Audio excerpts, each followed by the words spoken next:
Phone number is going to be 512-556-0332. We will continue to stream the meeting for as long as we can. There are some citywide technical difficulties with internet. If it does go out, the meeting will continue to be recorded and will be available on our website. The first item on the workshop session is discussion and updates related to COVID-19 pandemic. Good evening, Mayor and Council. As usual, I've got a lot of numbers for you as far as the state of COVID-19 here in the state of Texas and the county of Lampasas. Across the state, we have 65,106 cases. This compares to 3 weeks ago being over 100,000. So we've got that way down. Lampasas County, we have 17 cases at this time. The last update that I got was late Friday evening. I'm sure that there'll be some numbers come in. 17 again today. Okay. Last time we met in the county, we actually had 6 cases. So we've gone up just a little bit, but we've only averaged as far as 45 new cases since that time. So that's about 2 each day. I think you're going to see those numbers stay kind of like that. Hopefully you'll see those numbers stay like that. Currently we have one still in the hospital, and we still have 30 deaths fatalities due to COVID-19. Sorry about that. You want me to go back and do it all over again? No. Okay.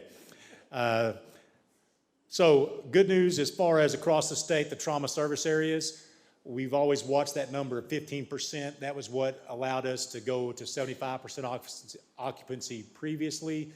It's still in there as far as that's when the governor says if you go above that 15% in your trauma service area, they'll start scaling back. All across the state, there's no numbers higher than 7.5% as far as people that are hospitalized due to COVID-19. As far as vaccinations go, vaccinations continue to increase here in Lampasas. Walmart now has the ability to administer these vaccines. If you want to set up an appointment at Walmart, you're going to have to do it online. If you want to get an actual appointment date and time, it will have to go online. If you do call them, they will take your number down and they will put you on they'll give you a call if they have cancellations. So don't let that keep you from going to Walmart. Call to the pharmacy. The number for that is 512-556-6333. They will take your name, they will take your number, and they'll put you on a to-call list. Now, to get on that to-call list, you have to assure them that you can be there within 20 minutes on any given day so that when they call you up and say, hey, we had some people cancel, we've got some spots, can you make it here in the next 20 minutes? That's how they're going to do that. Yes? I was just curious, do you know, are they doing what vaccine they're giving at Walmart? Is it the Johnson & Johnson or the Moderna or the Pfizer? They are mainly getting Pfizer. Pfizer is one of those that requires 2 trips. He did say that if you get the Pfizer, the first shot, that they will set you up with a time whenever you get that second shot, and they'll be able to do all that. But your initial one, they can't schedule you if you don't do it by way of their internet site. It's something as far as the corporation-wide. It doesn't have anything to do with Lampasas Pharmacy at Walmart. It's through the corporate website that you have to do all that. He said you basically have to go on like you're going to order something and have it shipped to you. Okay? Thank you. The other news as far as in town, another person that's giving these, Cattle's Pharmacy now has the ability to administer these vaccinations. They are not doing any online scheduling. They are just the opposite of Walmart. If you want to schedule something there, you call them, you give them your information, and they're doing it all the old-fashioned way, just like they've served throughout the community for all this time. So they said they're not changing anything as far as that goes. Their phone number is 512-556-5142. And then some vaccination updates.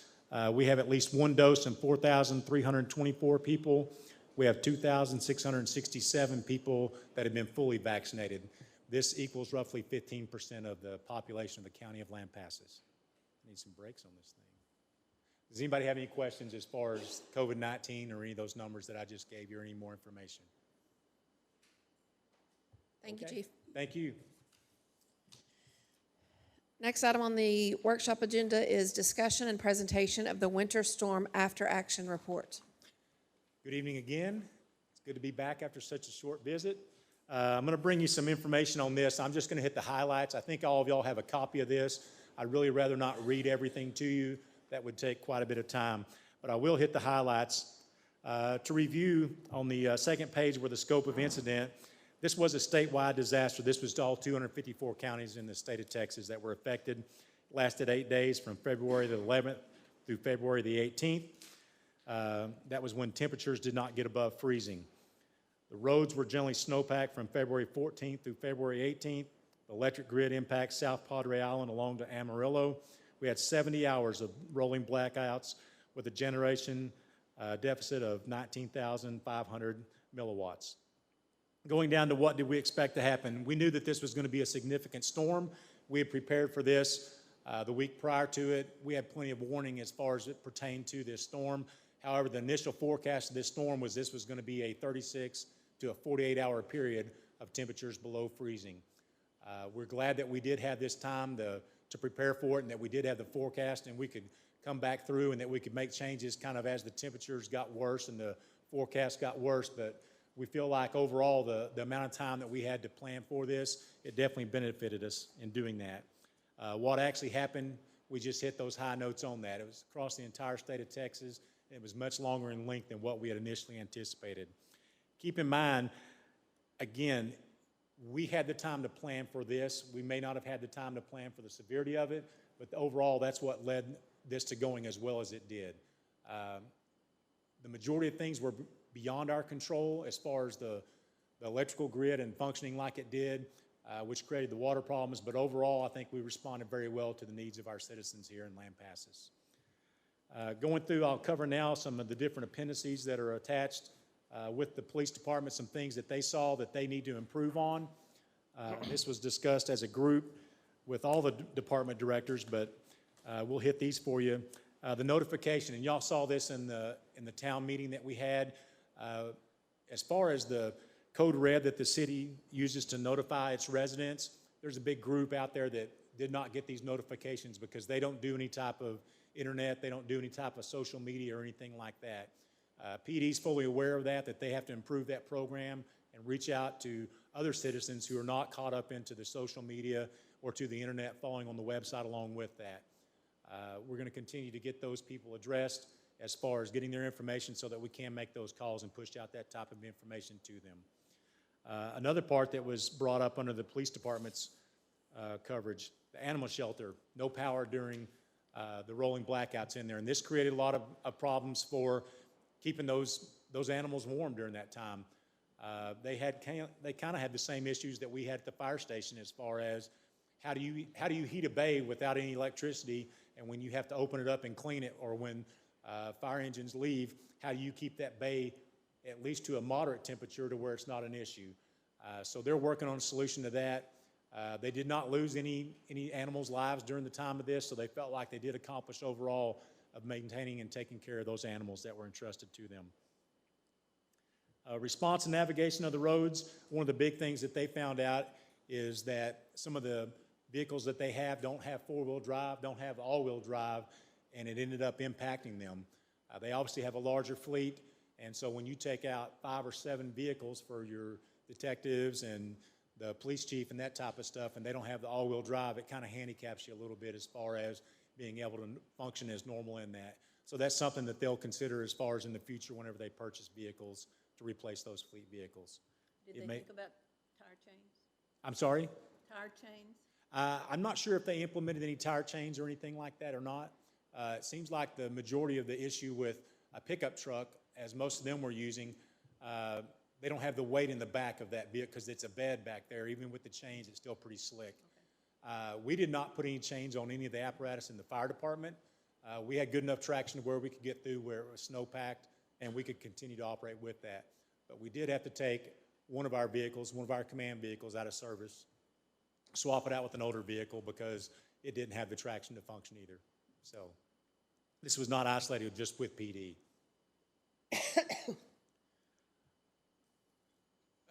Let's see. Flip on over to Appendix B. This was economic development. This is where the economic development director met with different businesses throughout the city. This was some of the comments that they had as far as what was brought forth. They felt like communication was actually great from the city, and they thought it was adequate and that we did a good job of pushing this information out. But if you look down into what did not go well, the information that we pushed out, we were relying upon messaging that we were getting, and these storms and the electrical grid going down, it didn't pan out exactly like what we had been told or what we had forecast, and so that impacted their ability to function and prepare for production in some cases along that way. So if it's possible, if we can be more precise with our information and how we push it out to them, it would help them to plan a little bit better. And the strategy that we talked about with that was basically spending more time like we would do in any type of a city setting, just spending time with them ahead of time, helping them plan and know that, you know, that's stuff that's beyond our control. We're not capable of giving them all the best information. We're just giving them what we give to them, that they've got to do some of that planning on their own as far as anticipating what the weather's going to be and what they can and can't do. They've got to take a little bit of a stake in that also as far as planning ahead of time, just like we would do for any other type of a storm or a significant incident. Fire department, the biggest thing we found out, as I said, we had our generator serviced about 2 weeks prior to this event coming up, not because of the event, but it was just up for service at that time. But just some little ins and outs with that generator, how it's going to run, is it going to be able to withstand a lengthy period of 5 days of running nonstop, making sure that we have it maintained pretty well. And then also, like we talked about, as far as the all-wheel drive vehicle or four-wheel drive vehicle, when we had to take that one out, we would definitely want to look at getting an all-wheel drive vehicle or four-wheel drive vehicle whenever we go to replace that. Does anybody have any questions so far? I know I'm going kind of fast through here. The next one would be Appendix D. This would be the emergency management aspect of it. One of the first things I want to highlight there is what went well and why. The planning for this, as I've said already, went really well because we had the forecast and we knew it was coming. We had the ability to meet with each department director and go over things as far as, hey, what do you do whenever we have an incident like this? And I think that's a good demonstration of what active planning does for a community, whether it be an incident of this nature or even if it's an incident of a rapidly developing type. As far as if we have, the waters that come in, the flash flooding, tornado or anything like that, I think as long as we're talking about this and planning on this type of stuff, I think it gives the city an upper hand to do that. So we appreciate the ability to do that. What did not go well? We already talked about the communication on the website. We're going to follow up with that. We know that we need to do a better job of being able to reach all the different people in this community, not just the people that are on social media. So that would be the next section in that. And the last part of that, the delivery of supplies to local merchants. Keep in mind that the roadways, the comments that we got as far as roadways here in the city of Lampasas, they were all good. The streets department did an excellent job of keeping all the streets like that.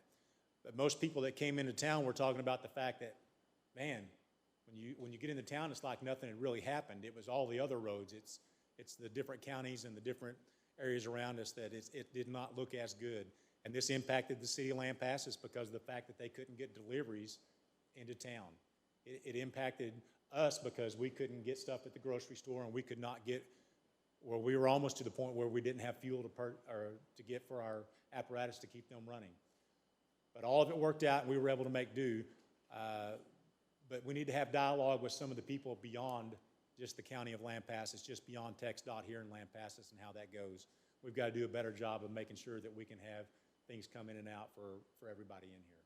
So the last section in there, the pages that go on, those are all the messages that were sent out by the IT department. So here again, even though we missed a segment of our citizenry because of the fact that they don't do any type of IT, look at how many people we did reach.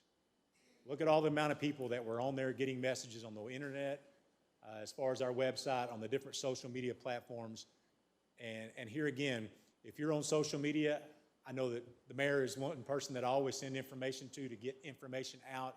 I know that they like and re-like and all that stuff, and it gets the message out real well. So give yourselves a hand for getting that information out on there, because it really did help a tremendous amount. Does anybody have any questions about any of these? I do, Yes. but Mr. Clark does first, so go ahead. Okay. It's fine. I'm just going to ask Finley to touch a little bit on the public works side. Okay, before that, I just was curious, have you had any communication from the county emergency management? I'm curious if they did an after-event performance review of themselves. That was something that a lot of frustration was expressed on the lack of communication or efforts from that department? I do talk to Ms. Rainwater on numerous occasions throughout the week. As far as that goes, I don't know if they've done any type of after-action review or anything like that. I know that Ms. Rainwater and the county judge were actually up at the police department. No, Ms. Rainwater wasn't there, but the county judge was up at the police department on Monday when we started putting plans in place as far as opening a warming center. As far as why more things weren't done or why there was not a higher presence in that, I don't know any information on that or what we would do with that. Okay, just curious if they'd communicated with you, obviously not. Yeah, but I did talk with the judge. I did talk with Ms. Rainwater throughout the event. They were aware of what we were doing and the plans that were going on and everything like that. I also spoke to a couple of county commissioners throughout the event. They would stop by the fire station, checking in to see what was going on and what our plans were, especially when Lomita was out of water and they were out of electricity for a lot longer than what we were. They suffered that much more severely than what the city of Lampasas did. I don't think there's anybody in here who will argue the fact that once again, in a situation, the city of Lampasas becomes responsible for the county of Lampasas. And that's what happened in this event. It's gonna happen again. I encourage future council members to push that issue. Protect ourselves. The residents of Lampasas in the city are county residents, and they're entitled to the same services county residents are, and we didn't get any. Mayor, having been with the CERT team before in the years past with emergency management, but the only way you're going to resolve that is to get the county judge involved in a meeting with the city and go through who does what. FEMA, as they always will bring in something to you after the fact. We have storage of a lot of cots. We have storage of a lot of blankets that were brought down here on the last segment of events that we had. Where they're at or what they're doing, I asked Chris Eicher to put some up in the attic of the pole barn over there, or our barn. But I don't know what had happened. Ronnie called me and asked me where that stuff was. And I'm not sure. I don't know whether it's, you get into that, whether it's city business. Finley was very, very responsive when we were part of the CERT. We had flooding. We had people that we housed in the fire department room for quite some time until we could get the rooms established at the hotels and that thing. But it happens, but until the county does something, her response to me when we went into all this was, I'll pick up the phone and call somebody. So that's where it lies with me personally, and did for a couple of 3 years. Where it's at now today, I don't know, probably the same. I think that I'll address a couple of things in that as far as working with the county and how that would flow. But we'll start with the cots. I do know that the county judge did come, and there are cots that are stored in the courthouse. And we did pick those up, and those are what we actually took down to the fire department. The cots that are stored in the pole barn are there. We left those there at the time. We had spoken with Chris Eicher to see if they were there. We had gotten 25 cots as far as to put into the fire station, in the room downstairs in the training room. If we had needed more of them, we would have used them. It turns out because of the generator going down, we didn't set up that warming station for a length of time to where we needed that type of people to come in over the 25. We actually ended up sending 10 or 15, I cannot remember the exact number. We either sent 10 up there or 15 up to Lomita when they lost electricity, when they lost water. And so those cots are still up there, and those have been reported to There's many more somewhere. I'm just not sure where the I think county. there's a total of 100 for the county. As far as I know, 75 of them, or 50 of them are still in the county courthouse, and 25 are out at the pole barn, 10 or 15 are at the station, and then the other 10 or 15 are up in Lomita. As long as you know, I'm happy. Yeah. The status of the blankets, are they still usable? Yes, they're sealed. Some of them we did use, so we're down some blankets now. So, but then as far as the rest of it, as far as how the flow from the city level up to the county level, me personally, I'm happy with us doing stuff for the city, and as we need assistance from the county, that always is going to flow through the county. The city is going to go to the county, and the county is going to go to the disaster district, and from the disaster district, it's going to go up to the state. The state of Texas in emergency management is set up for it to work that way. whether we declare a disaster or whether the judge does, it's always going to flow through the judge of a county and then through the disaster district and then up to the state. So there's no getting around that. And I think as long as we get to maintain the control of what we do here in the city, we're going to benefit our citizens more by doing it that way than having it go the other way. Let's finish up your review with me basically saying I appreciate both you and Chief Bailey. You both are full-time directors and leaders of functioning departments, i.e. police department and fire department, in addition to the responsibilities you have as the emergency management coordinator for the city. The county has a full-time salaried emergency management coordinator. The residents of the city of Lampasas contribute to that salary. I hope in any future events and any planning that occurs that we get a greater response from the county and it not all fall on the staff of the city of Lampasas. Yes, ma'am. Thank you. Finley, did you want to update on Public Works?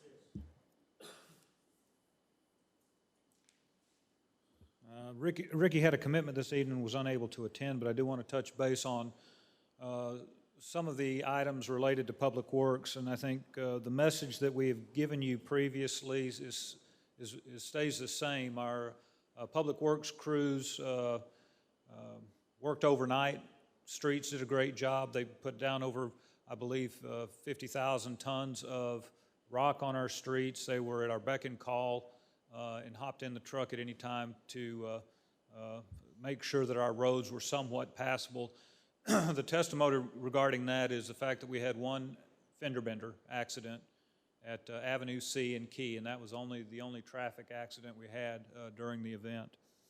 I think the electric department, a couple of things in addition to what Chief Smith said in terms of things that maybe to look at and also related to economic development is we may want to do a little more education. So we have operators of big facilities in town, and even if they were curtailed due to natural gas or curtailed because their employees simply couldn't get to work, when that electricity finally did come on, all of their motors were on, all of their electricity was on, all their equipment was on, so that brought their demand charge just through the roof for that split second. But that's an expensive lesson to learn, and maybe we need to work a little closer with these building engineers on that sort of thing. I think we could probably do the same thing somewhat with our residential customers, where we had maybe a marginally loaded transformer on a residential. If everybody has their heat turned up all the way in anticipation of that rolling resumption of power, then it might trip a marginal transformer, which is what happened in one or two incidents, I think, for sure. So I think we can start to talk to our public and tell them not only don't do it, but why not to do it, and talk to these building engineers and say why we want to slow start some of your equipment when electricity does come back on. Water did the best they could. They were running back and forth. They were in holes with pair burners. And I think a couple of things that were brought to light related to water and our water infrastructure is, do we have enough training, particularly on valve operations? Are we exercising the valves that we need to exercise more frequently? So there are a couple of, I think, internal training issues that we might want to go over in terms of operations of our system. I think there are two real common threads with Public Works that came out. One was the use of technology in SCADA to improve our efficiency, and that's something that the CIP committee has taken up.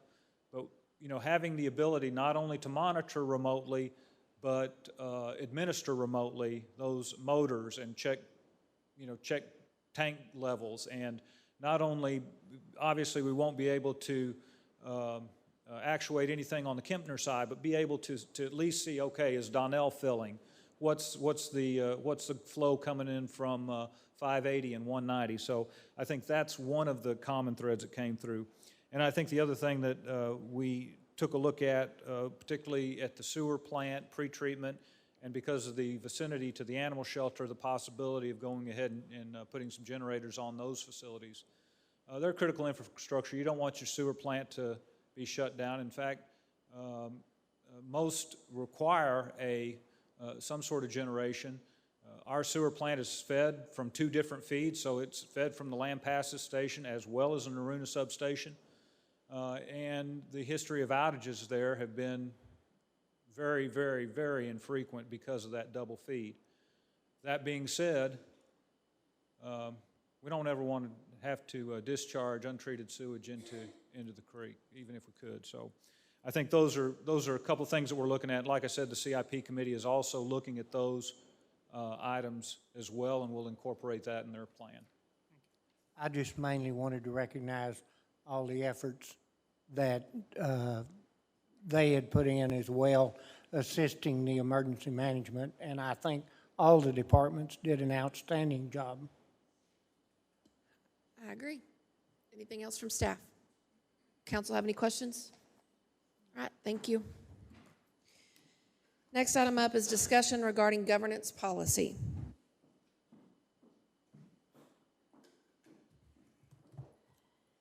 Good evening, Mayor and Council. You might remember back on the 8th of March, we actually had the governance policy attached to the city manager report for y'all to review and kind of look over. And we had some changes or modifications that we had included that we found from other municipalities that we had found that would be something that could be useful for us to enhance our existing policy. We also sent out to you on March 19th, just letting you know that if you had any feedback or any comments that you could provide those to me at that time as well. On the actual agenda item this evening, I actually had the governance policy there with the red items are still from the last amendments that I put in, and then the yellow highlighted was feedback that I received from council. With regards to a lot of the feedback that I received, a lot of it was maybe timing or how we're going to present it, like with the council orientation, what all that might entail. Feedback regarding like the agenda items, when we need to get them, like if we have a drop dead deadline for me to receive that information. When we do the turnaround to give you a tentative agenda, those are kind of items that were kind of brought up that we thought that we put some more attention to and make sure that we identify and define any needs that may be encompassed in those areas. When it comes to like council orientation, there's like a wide variety of opportunity there for us to educate not only current members, but also new members that come aboard, as well as myself. We have the Robert's Rule of Order, with knowing how the structure of the meeting should be held, the decorum, how we do our motions, how to vote, any sidebar conversations, what constitutes a quorum. There's just a lot of information that we want to include and provide to any council member, and we want to kind of start doing like a refresher course to where everybody stays abreast of those. When it comes to training, we have the open meetings that's required within 90 days of taking oath. And then we also have the Public Information Act. There's another training that is provided for newly elected members of council. I also wanted to kind of put a shout out to TML conferences and webinars. There's a huge vast of information that's available to there. Normally, at least twice a year, there is a new elected officials class that is offered. Normally, you go there for just like a 2-day seminar, but right now with COVID, they have been offering webinars, live broadcasts of these, opportunities that we have. And there's lots of webinars that they offer. It goes from anywhere from budget information, annexation, any new laws that come up with House bills that are passed, social media, and it's easy, like professional development with time management and things of that nature. So we just kind of wanted to kind of feed in and put some kind of, with your feedback, of course, but some kind of more detailed training that is offered to council as well as myself, so that we're all on the same sheet of music and we all know exactly what is happening going forward. Especially with new council members coming on, we thought this was the great opportunity to kind of explore this opportunity that we have. And then, of course, with the other item on the feedback that we received was our council and committee relations. Like a lot of times council will appoint somebody to be on a specific board, and that member is supposed to provide feedback to council with how that board is doing, what's going on with that board, to kind of, like the liaison, if you will, that's, utilized for that capacity. But anyway, I just wanted to kind of open it up for y'all. If y'all had any questions or comments that you wanted to provide, if y'all are okay with that, I want to continue and kind of explore how we want to maneuver going forward with especially our orientation training, and then anything we want to add or remove from the governance policy. I'll just say that I've always felt the staff did a really good job of training everyone as they come on. I've never felt left out of any of this. So I think this is a really good policy, and with the upcoming election, there will be new people, and it might be good to get their input as well. I don't know if you had any from them. Not at this time, no, ma'am, I have not. And then, how do y'all feel about the refresher? Like every 1 year, every 2 years? How often do you think we need to revisit some of these items? I really think every year, because it's not something you keep at the front of your mind, you know. Right. It just be, just a refresher every year would be good, Absolutely. as far as I'm concerned. I think that you can make that part of your council work plan day. If you have a workshop that day, it doesn't take that long. If you have sitting members that have had experience and those that have come on newly should be taking advantage of the other forms of training. I will always recommended the newly elected official program with TML. I think that, I don't know how anybody would start having not taken that, so. Right. Yeah, I was gonna say, on that newly elected, that was one of the best things I ever did, was attend that newly elected official. I mean, I would think that would almost be, if any way, to make it almost mandatory, if at all possible, because it was Absolutely. so helpful. Well, it is in our governance policy that they recommend for the TML workshop, of course, the newly elected, and then do at least a year, every year, take a class through TML of some sort of, program or opportunity that comes that would help in our daily, jobs that we have. But even like right now with the newly elected, they do the virtual, which is 4.5 hours, which is 4 sessions. So they break it out into sessions. So, I mean, there's ways that we can even do it now virtually to make sure that it gets done timely if we can't go to a certain facility because of restrictions. I'm in support of it. Any more input from council? Any more questions for us? All right, thank you, Becky. Thank you. Discussion regarding fiscal year 2022 budget. Mayor and Council, I just have a few brief comments on the budget process and the targets that at least we've initially set with staff. We will be initiating our year-end budget projections this month.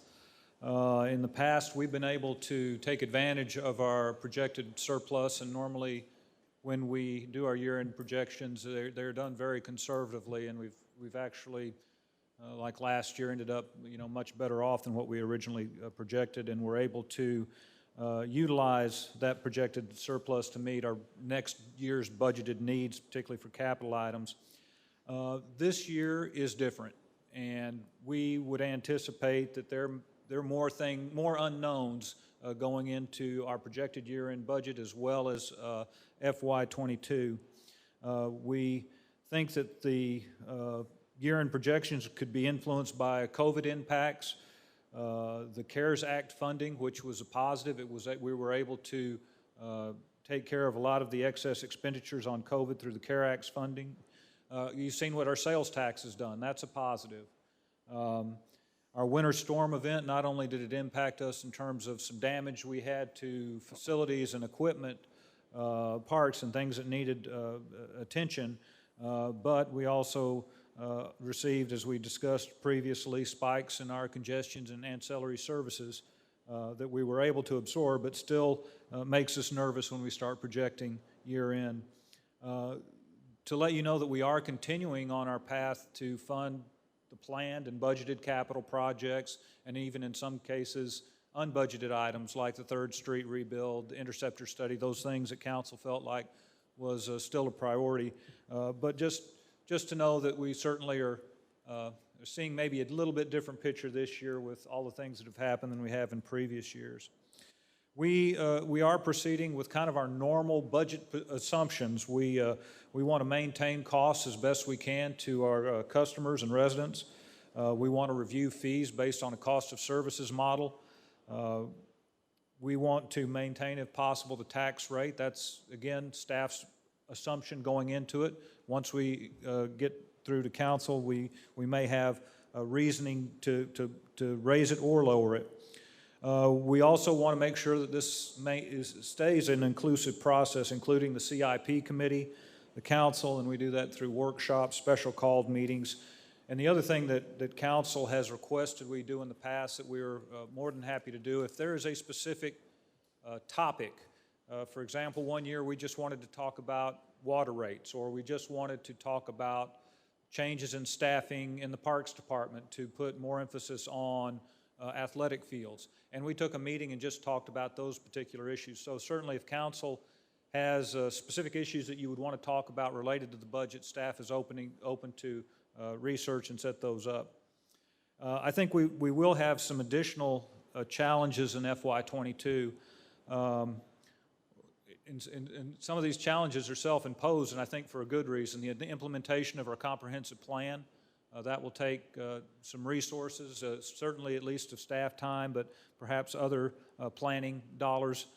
I think the results of our pre-treatment upgrades and negotiations, that could have an impact. The results of our upper pressure plane study and recommended improvements, results of our interceptor study and recommended improvements, and then the big item that was in our comprehensive plan, just about in every chapter, was growth and the continued stresses to our utilities, our staffing, our structure based on that.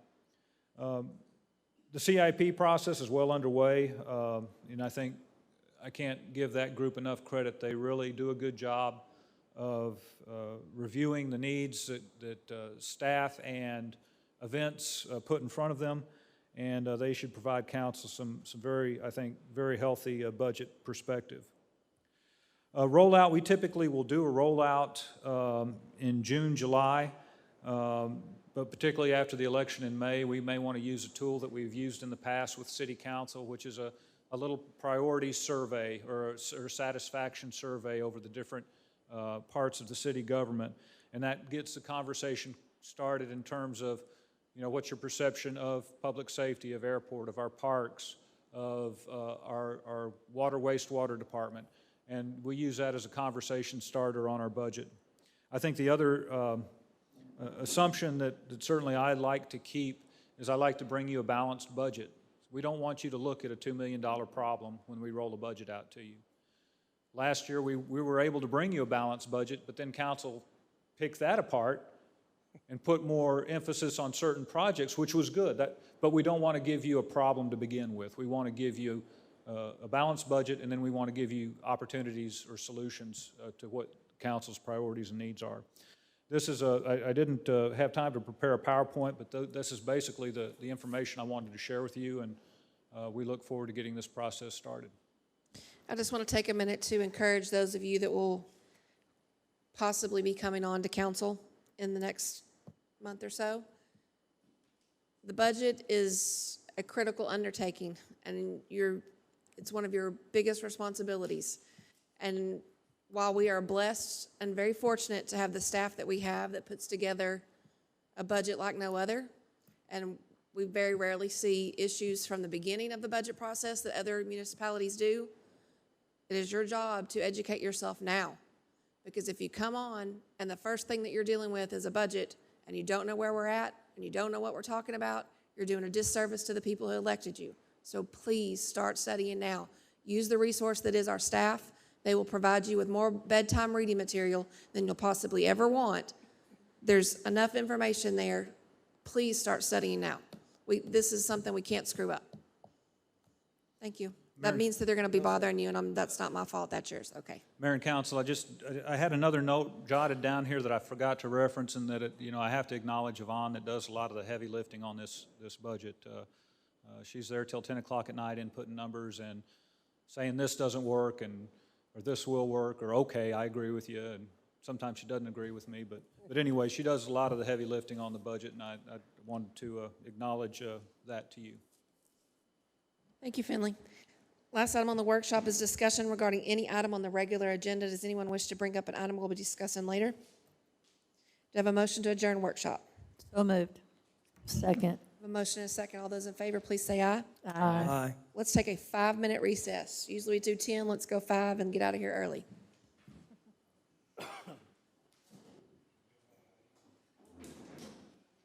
Chief Bailey, if you'll lead us in invocation. Please join me in prayer. Heavenly Father, we thank you for the beauty of this day and of all of our days. Father, we ask that you continue to protect us, protect our community, and that you watch over us. Father, watch over our meeting tonight and see that it is at your direction. In Jesus' name we pray. Amen. Please join me for the pledge.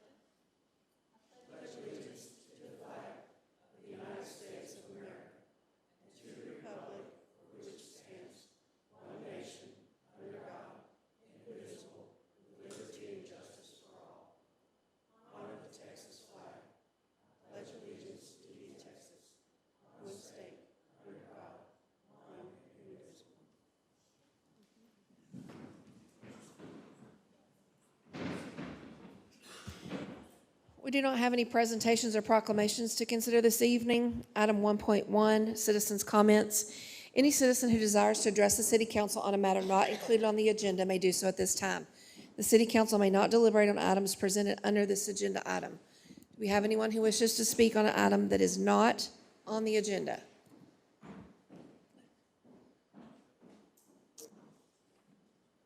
Ms. Janet Crozier?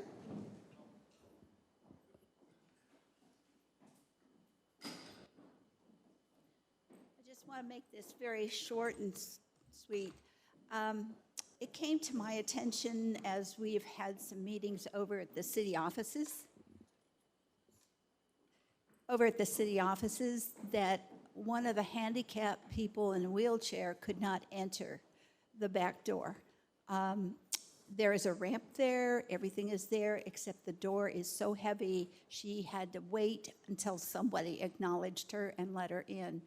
I don't know if this is an oversight or just something that has not been addressed before. Do we know why they were entering through the back door of City Hall rather than the front door? Not City Hall, the city offices on Pecan Street where the extension office is.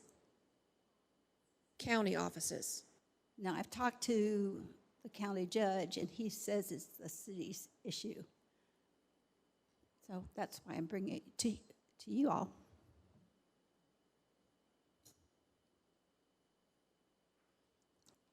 It's a county building?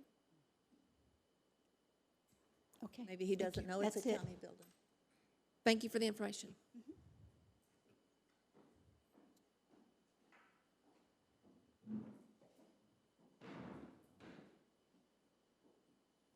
Hi, Mayor, City Council. Joe Corcoran, Diana Hodges. And we're here to represent the Texas 4000 coming to Lampasas June 4th through 6th. They're going to be coming up from Leander, coming up to, let's see, it'll be Burnett Road 207 to 4006, and then coming into Lampasas on June 4th. They're going to be staying at the Boys and Girls Club and the old school cafeteria. Yeah. And so we're still working on that. They're not going to be in town like they were in the past years where we had a big tent. Instead, we're going to be going to Stone Ledge Winery, and that will be on the 5th, and we're going to have a catered meal. Trying to think. We're still working out the bike ride that we're going to have. It's going to be probably a 25-miler. I would think that then they're going to come back into Lampasas and, let's see, and then leave on the 6th. We've had a problem with the Canadian government. We have, excuse me, I have a problem with my throat. Canadian government, and they will not let us in. Normally we go to Anchorage, Alaska, and instead we're going to do 4 different loops within the United States. Possibility of them coming all back to Lampasas when they're done. And from then they go back to Austin. We anticipate probably around 350 to 600 people coming to Lampasas rather than the 1,000, 1,500. I would think that it would be good for the city in regard to the motels, HEB, restaurants, Walmart, what have you, as in the past, but it's not going to be as big as it was in the past. We will keep you updated regarding what's going on. Diana, do you have anything to say about the school in regard to working with them?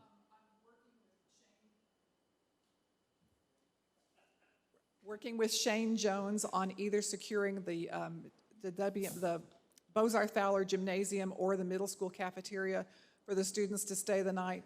We are trying to limit their exposure to the community and the community's exposure to the kids because they should all be vaccinated.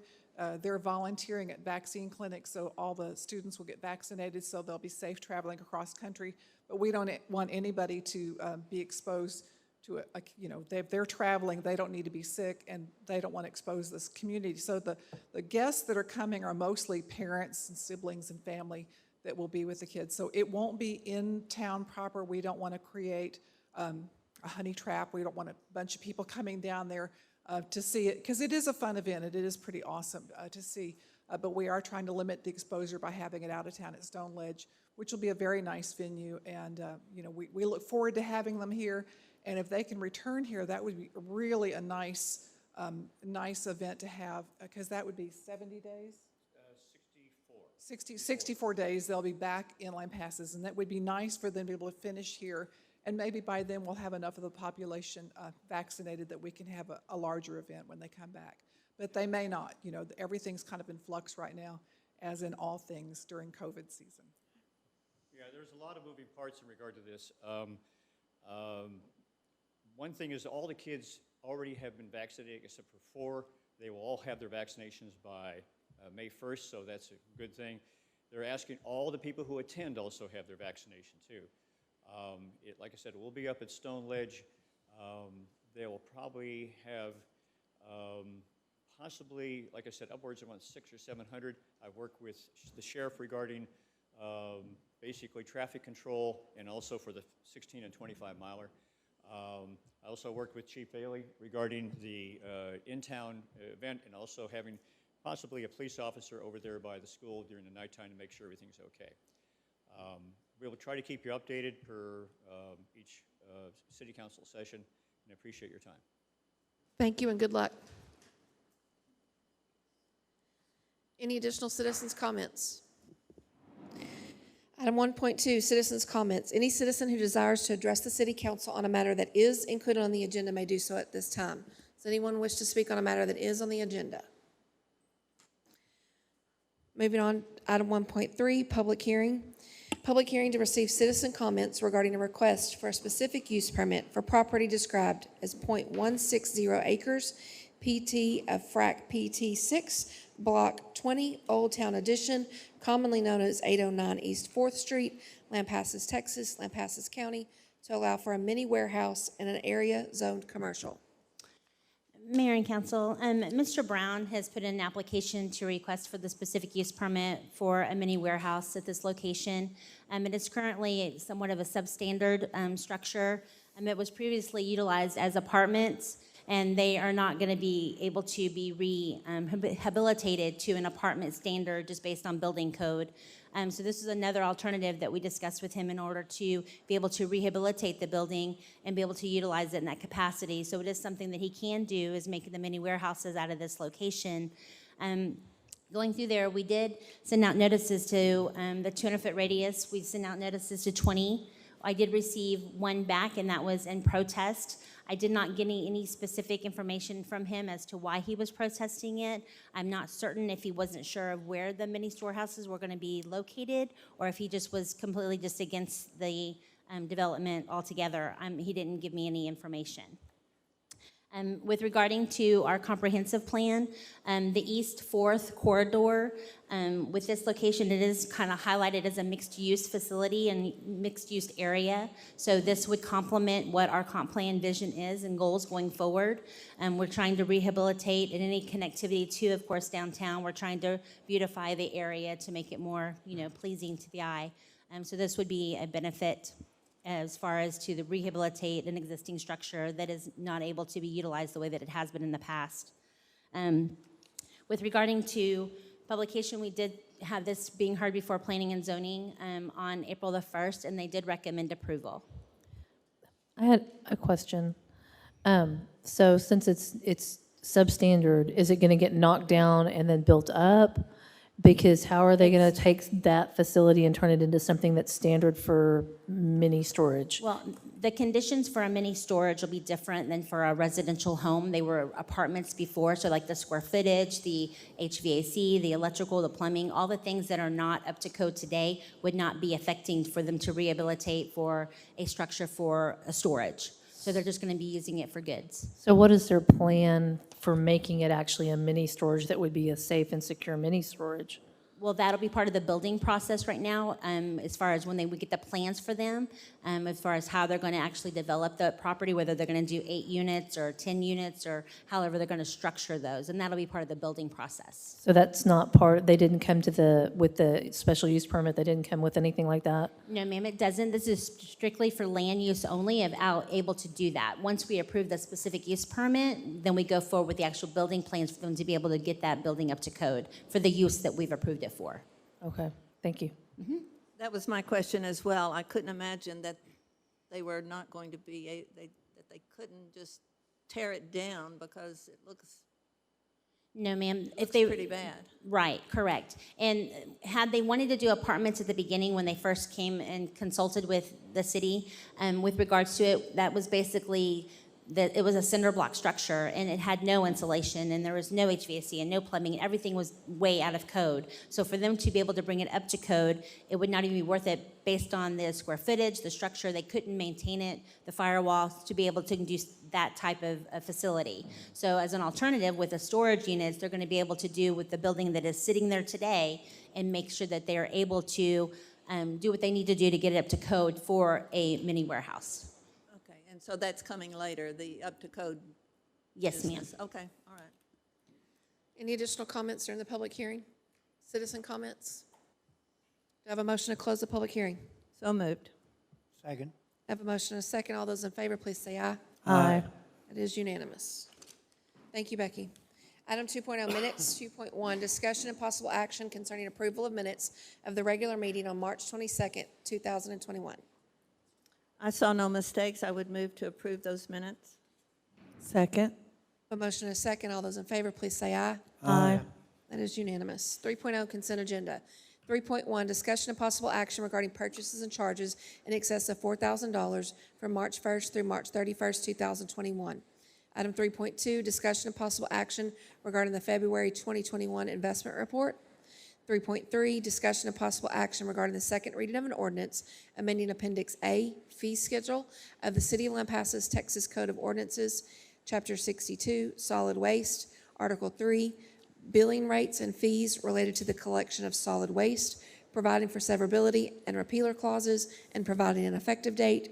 And item 3.4, discussion and possible action regarding the second reading of an ordinance adopting the comprehensive plan for the City of Lampasas, including staff, Planning Commission, and Council provided edits, if any, and accompanying maps, providing for severability and repealer clauses, effective date, and proper notice and meeting. Does anyone wish to pull any item from the consent agenda? Do I have a motion to approve the consent agenda? So moved. Second. I have a motion and a second. All those in favor, please say aye. Aye. That is unanimous. No board and department reports this evening. 5.0 routine matters. 5.1 city manager's operational report. Good evening, Mayor and Council. Just a quick note on the phone internet outage. Sammy's just pulled up on her phone that it's identified to be in a southwest central Texas area, primarily Kempner, Lampasas, Lomita. We did receive reports earlier that it was also inclusive of Burnett. Not sure about that. And no other really information other than the duration is determined to be unknown. So we're hopeful we'll try to get you information however we can, when we have it. Comprehensive plan, we have reviewed the final edits that were provided to Council and Planning Commission with our consultants. They will be incorporating those edits. We'll take one other quick look at the comprehensive plan to make sure that they're incorporated as we've stated them. Hopefully we'll have final bound copies of the plan, hopefully by May. CIP met on April 1. We took the opportunity to meet at the Shop and Lab, and I think it was a year ago when we were going to meet at the Shop and Lab, and then everything just shut down. So it was nice to follow up and get them back out there to see that facility. In addition to the plant and other facilities, they also reviewed the monitoring SCADA capabilities. Committee also took the opportunity to look at priority definitions, funding statement, as well as heard the report of the just conducted that morning walkthrough with Reliance Architecture of the Hostess House. We're tentatively planning on meeting the 22nd at the Colored School and also taking a look at the New Hope Baptist Church. Central Texas Water Supply Corp., we've gotten notification from the 12th Court of Appeals that oral arguments will be heard May 20th at 9 a.m. And this will be interesting because you can actually watch your attorneys argue your position on the court's YouTube channel. And I would, if you may have to wait a while because they take up a number of different cases, but it's kind of interesting stuff, and you'll be able to not only hear our attorneys and Kempner's attorneys, but also Central Texas attorneys. So that'll be good, and please, if you need any more information on that, please let me know. Campbell Park, just a couple of quick items. Staff did meet with technicians from Langerman Foster. They typically come out a week or two before their borings just to make sure and put an X on the ground. They plan to be out the week of April 11th with the report as to follow. And just as a reminder, we did confirm the number and depth of bores related to the facilities and those loads. Chris Iker reports that restrooms are back and open for business. We did have some issues with finding some parts, and also there was a high demand on plumbers during the storm. LCRA, they brought their group of volunteers out. I believe this is for the sixth year in a row to help out with some community service projects. They put mulch in playgrounds and lay sod, primarily in WM Park. So they do that every year as a way to improve local facilities and provide public service. The eclipse is coming, April 8th, 2024.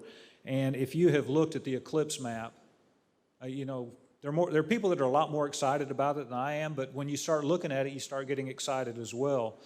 So the holy grail of the eclipse is you want to be in the place where it's the darkest, the longest. And that's exactly where Lampasas is. We're going to have about 4 minutes and 20 seconds worth of complete and total eclipse, and that will attract people from all over the world. So hold on, and hopefully we won't have a hurricane blow through and a lot of cloud cover, but there's some folks that are beginning to get together and start to plan, but it's certainly an opportunity for us, and we'd certainly want to accept that opportunity. I want to recognize the employees that began their City of Lampasas careers in the month of April. Kyle Harrison on the electric side, 2 years. Nick Gigley, Parks, 3 years. Dan Waters, golf course, 18 years. Steve Sheldon, police, 18 years. John Grantland, Parks, 12 years. Michael White, streets, 12 years. And then Renee Gramansky, 8 years. It's dispatch. And the last thing is I will be out both Monday and Friday coming up to quick visit to the grandbaby. Finley, could I ask one question? Yeah, I haven't been out to Brook Park in the last couple of weeks, but has anything been done about that pavilion to build up where you can step up on it? I need to follow up on that. I did relay that message, but I can follow up for you. Thank you. May I ask? Please do. What did you find out on the pool? I tried to call Chris about 3 times today, and my phone didn't work, so I'd pick it up, and I'd forgotten that it didn't work the last time when I tried to call him, but No problem. Thank you, Finley. thank you. 5.2, Mayor's comments. I'm going to ask council real quick a question, and this is your opportunity to tell me if you're not excited about this, but at the request of a few council members, everybody would like to join each other back on the dais. Are we comfortable with that at this time? Or is there anybody who feels better as far away from me as you can be? It's up to you. Everybody's good? Okay. All right, for next meeting, then we'll plan with staff to get everybody back up here, and I'll get with you and provide a seating arrangement for council members. All right?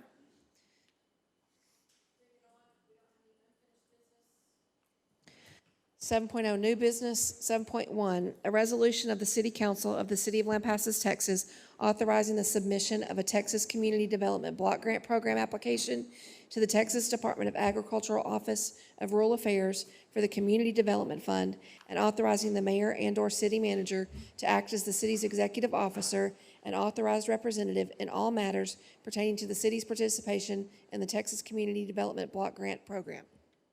Mayor and Council, this resolution authorizes submission of the Texas Community Development Block Grant Program application for infrastructure improvements to be determined, and the grant funds is for $350,000, and we are committed to putting in our piece of that, which is the $52,500 is our commitment to that project. Move to approve the resolution. Second. I have a motion and a second. Take your pick between Ms. Toops or Ms. Monroe. Any questions or comments from council? All those in favor, please say aye. Aye. That is unanimous. Item 7.2, discussion of possible action to approve, deny, or approve with modifications a request for a specific use permit for property described as .160, part of FRAC Part 6, Block 20, Old Town Edition, commonly known as 809 East 4th Street, Lampasas, Texas, Lampasas County, to allow for a mini warehouse in the area zoned commercial. Mayor and Council, this item was discussed during public hearing, and at this time, I'm asking for the consider approval of the first reading of the ordinance for the specific use permit. Move to approve. Second. Do you have a motion and a second? Questions or comments from council? All those in favor, please say aye. Aye. Nay. One opposed. Okay. I'm going to move around a couple of agenda items this evening. We're actually going to skip on over to item 7.6 at this time. Discuss and consider an alternative form of guarantee for the Hillside Acre subdivision for the installation of public infrastructure. Mayor and Council, as a result of the ongoing development agreement negotiations, the developer did request that we consider an alternative guarantee which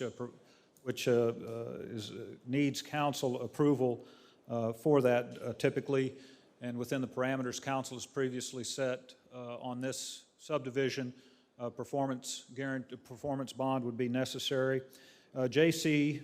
Brown, the city attorney, generally did not have a problem with the letter of credit and the document that you have under 7.6.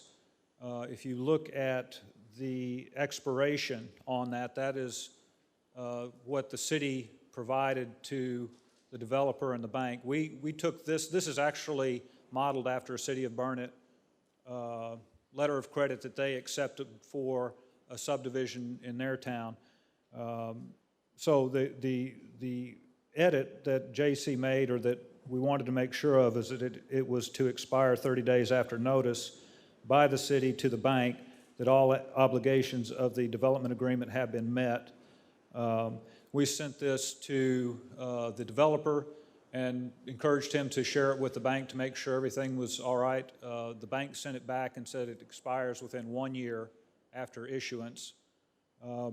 We then asked the developer if it would be all right if our attorney could call the bank just to clarify. We didn't know if it was an automatic renewal or possibly could be extended further, but J.C. emailed me late Friday and said that the bank will not extend the terms of the letter of credit beyond 2 years. We shared that with the developer, and I think it's difficult with the current development agreement requiring only half of the lots be built within 5 years to only have a 2-year guarantee that the infrastructure will be installed. I think the message that staff sent to the developer was that if there's an alternative, perhaps either an automatic renewal or the opportunity for us within 90, or for them within 90 days before the end of it to provide another form of guarantee, or us to be able to call that note if the infrastructure isn't done within 2 years so we can complete it.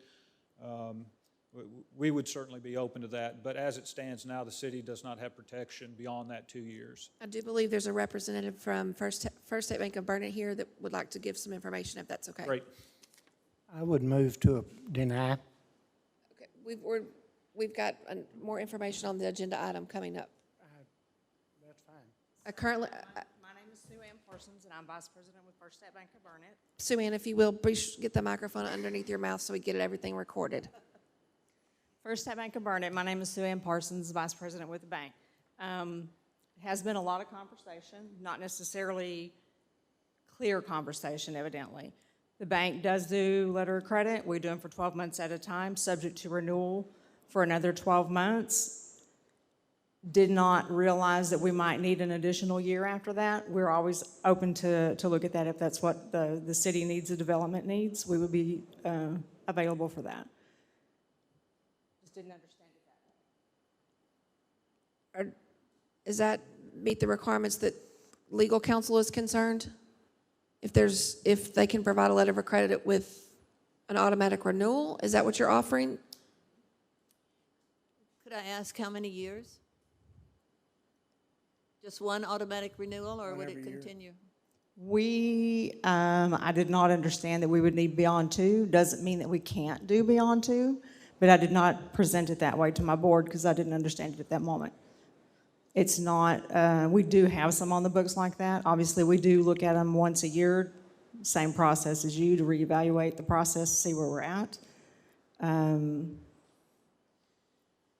long would it take for your board to approve the conditions that are being requested by the city? We meet tomorrow.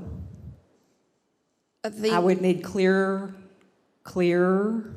expectations from the city, and then I have board meeting in the morning. I think to put it clearly, the issue at hand, or the hurdle we're attempting to jump, is that we've got a development agreement waiting to be signed that gives the developer 5 years to complete 50% of the project. And then the performance guarantee that's being offered, to this point, we've been told, is only a performance guarantee for a 2-year period of time. Everybody, come on up. Sorry, I think we're talking two different things here. The 5-year guarantee is built out of the houses of the subdivision, correct? And it's in a development agreement that has not yet been signed. Correct. My understanding is that there's a development agreement that neither party has been agreed to yet. Correct. There's still moving parts. Correct.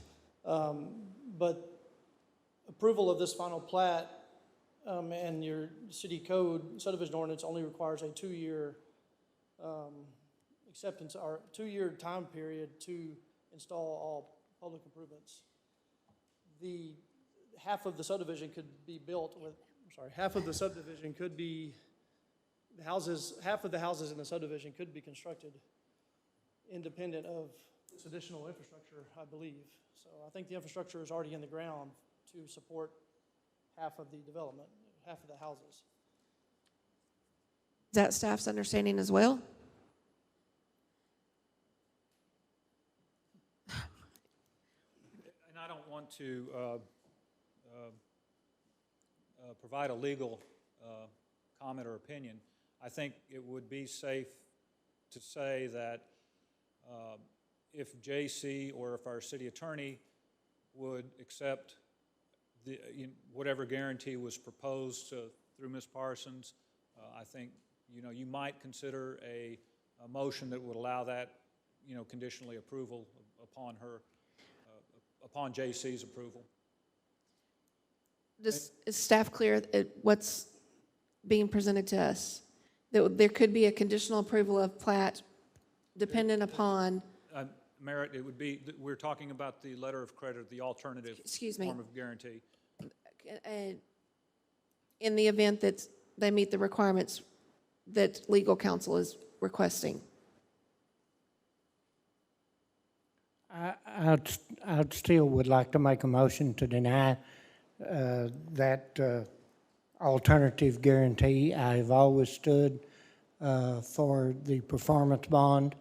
I thought we had reached an agreement in regards to an original alternative for that in some discussions, but I see that's not the case as far as the recording of the plat and so on and so forth, and the non-selling of houses.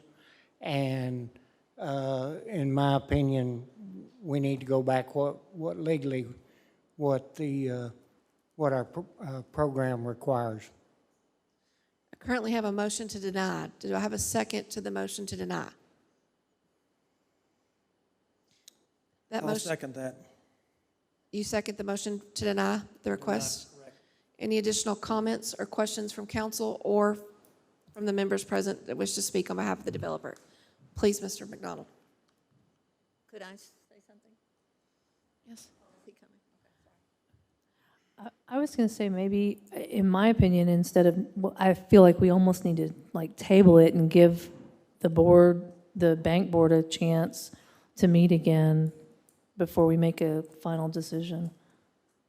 Mr. McDonald? Thank you, Mayor, Council. I believe in the regulations, building regulations, it offers an alternative to a bond, which I don't know why that is unacceptable and unconsiderable. I'll add to that. There's actually two separate subdivision regs online on the city's website. But I think I found the current one today. And it basically states that it does ask for a performance bond, condition that the subdivider will complete public improvements within 2 years of the date. So I don't see the need to extend that to 5 years for the public improvements.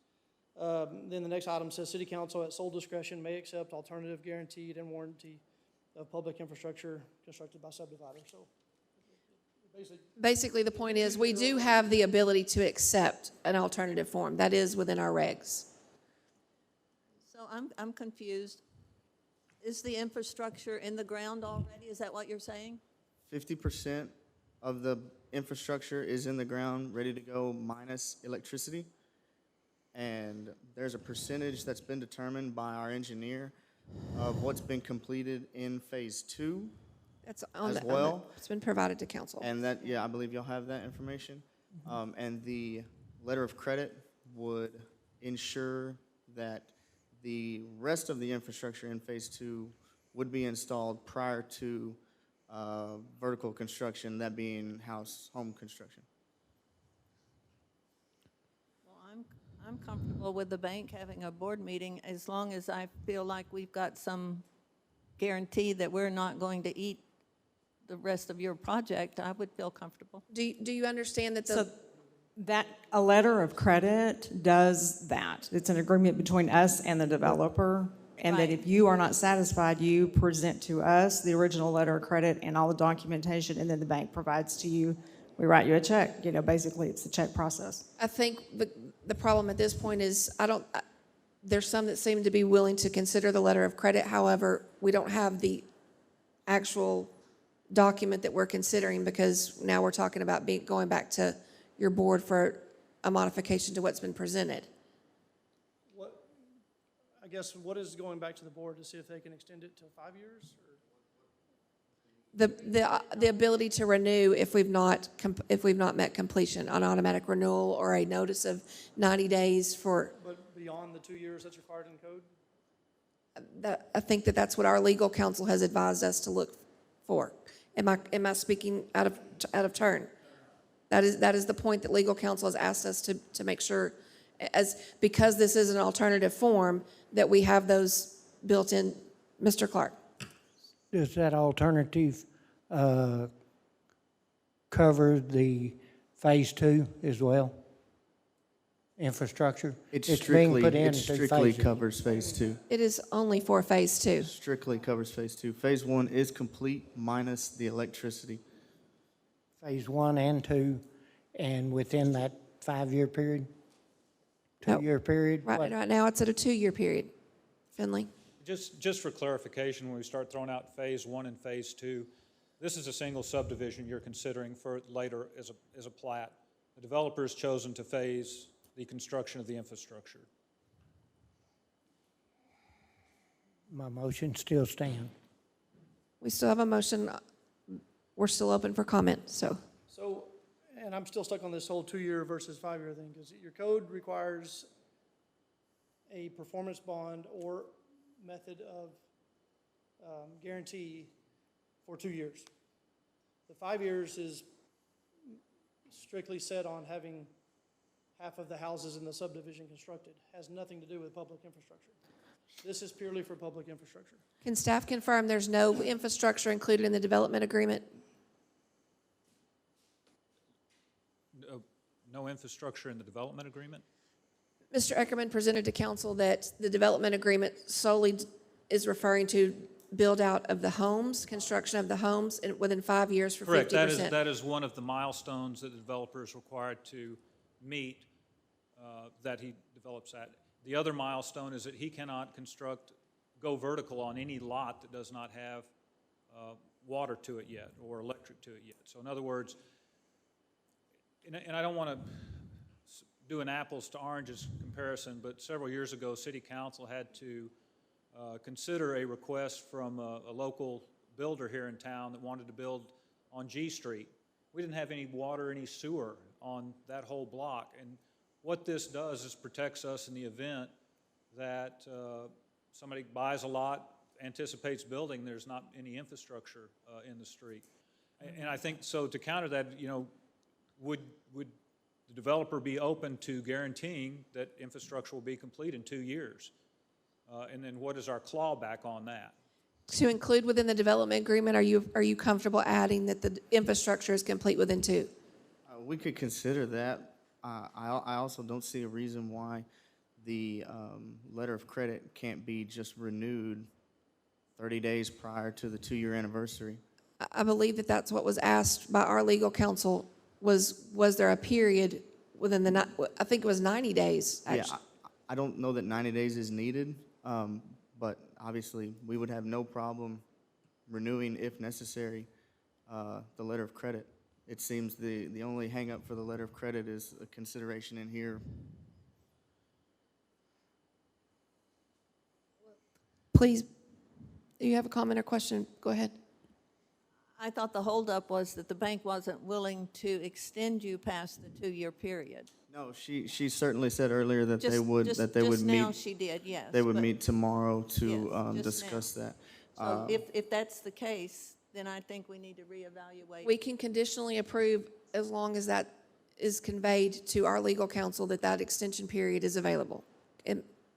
Is that what staff is also requesting? Well, I just wanted to maybe throw something else out of left field. That, you know, I think at this point we are in agreement on everything within the development agreement, with the exception of the guarantee. Oh, it's not? Oh, okay. We're not in agreement? We're 3 years into this process and still not in agreement on a development agreement. Correct. I've asked, the last 2 development agreements I've received, I've asked for the same paragraph to be reworded, and it has not been reworded, and to my knowledge, even considered. When we don't necessarily always just at a request reword something, so is there a, I don't know that I've had a response. okay.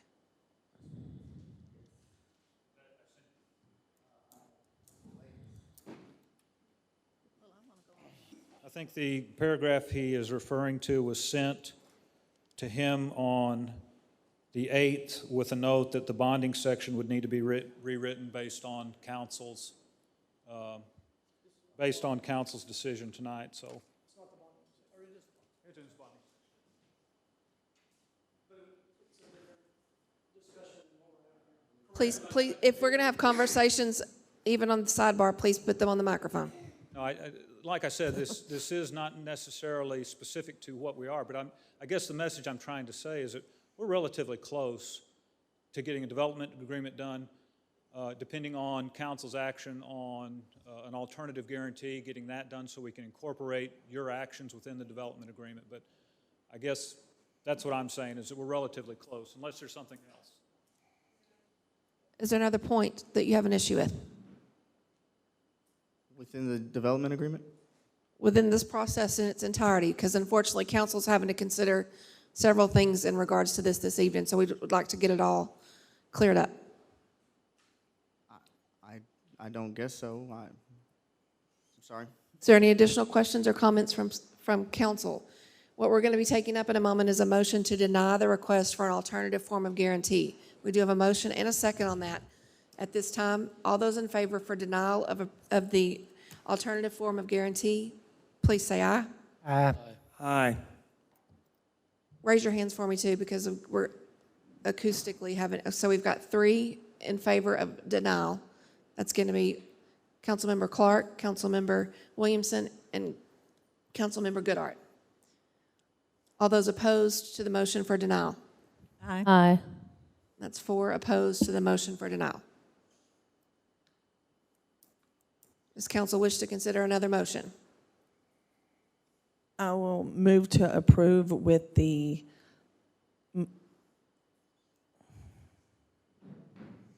condition of the board approval at the bank and the approval of the city attorney. Do you have a motion? I'll second that. I have a motion and a second. Any questions or comments on that motion? All those in favor of that motion, please say aye. Aye. That's 4. All opposed? No. No. Same vote, just flipped. You got it, Becky? Developer and staff understand? Okay. Thank you.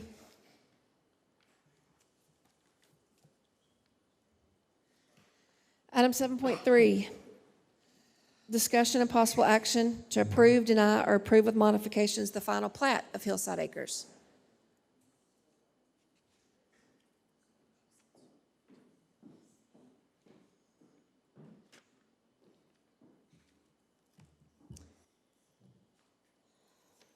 Mayor and council, I went through on this item and I kind of gave you a timeline of everything going back from the beginning of when we started this process. If you flip over to the back of the information, so I don't have to reiterate everything, basically in March, the city received a request to an alternative method of guarantee, which was a letter of credit. Prior to final plat approval, the developer shall file with the city manager a performance bond executed by a corporate sorority licensed to do business in the state of Texas. With the letter of credit being something to be considered at this point, it's not something that's been necessarily finalized yet. So at the time when this was presented at the Planning Commission, it was recommended for denial because we hadn't had a method of guarantee at that point. So it was brought before you for your consideration of how you want to proceed. May I ask that if the other got approved, would this be approved as well by the Planning Commission? It doesn't go back to Planning Commission. They've already voted. It's brought to council now for final approval of the final plat. We do have the option with the conditional approval of the letter of credit that you can conditionally approve the plat in the event that the conditional approval of the letter of credit is sufficient. And so the deficiencies that the Planning Commission found, have those deficiencies been cleared? That's the letter of credit. That's We the just letter of consider this credit. one. It was only the letter of credit that was the deficiency? Yes, ma'am. Does the developer or his engineer who keeps standing up and down, have anything to add? I think it's done. We need to add more. Well, I was going to ask the question what the other deficiencies were, because it was very unclear to us or to me in reading the motion, or in the introduction. It just said deficiencies. I did want to get that clear, that it was only the development agreement, to our understanding. And if there's other deficiencies, then, The development agreement and the conditional approval of the guarantee. Those are the 2 issues that P&Z had.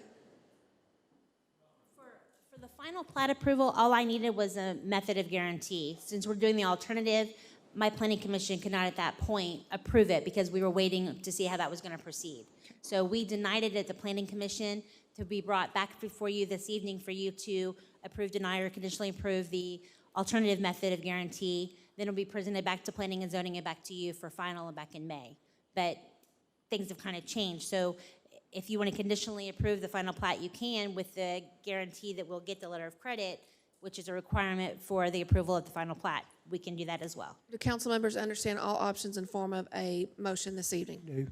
I'd like to make a motion to deny until we get the financial arrangements approved. I do have a motion to deny the final plat. That motion fails for lack of a second. Do I have any additional motions from council? I'd make a motion to conditionally approve it, in whatever words you want to put, that as soon as the letter of credit gets cleared up, that the plat would also, this has been going on for quite a while. It'd be nice to get it approved. Do you have a motion? Have a second on that motion? I'll second that motion on the conditional approval of the letter of credit and the attorney's sign off. Does staff have comments? The only comment I have is that, you know, the development agreement is integral to this process, so I think if we can clear up the language that Mr. McDonald wants to change, which in my opinion is probably not substantive to the milestones and the obligations that are required by both parties, I think we'd be fine. But I just want to reference the fact that that DA is also important in terms of outlining the obligations. Does the developer acknowledge staff's comments?